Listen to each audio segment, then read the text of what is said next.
بسم اللہ الرحمن الرحیم۔ دعائیں کیوں قبول نہیں ہوتی؟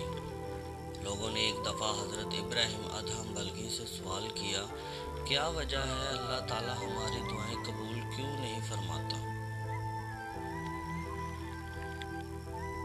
آپ نے فرمایا، تم خدا کو جانتے ہو مگر اس کی اطاعت نہیں کرتے۔ آپ نے فرمایا، رسول اللہ صلی اللہ علیہ وسلم کو پہچانتے ہو مگر اس کی پیروی نہیں کرتے۔ آپ نے فرمایا، قرآن کریم پڑھتے ہو مگر اس پر عمل نہیں کرتے۔ آپ نے فرمایا، اللہ تعالیٰ کی نعمت کھاتے ہو مگر شکر ادا نہیں کرتے۔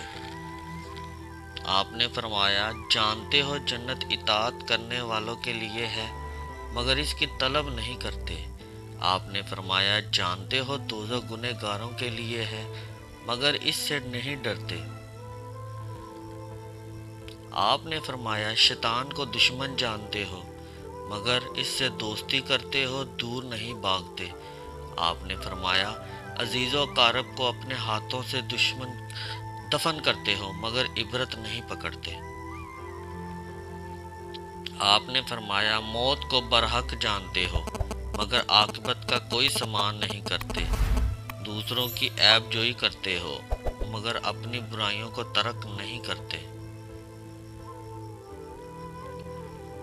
ایسے شخص کی دعائیں کیسے قبول ہوں؟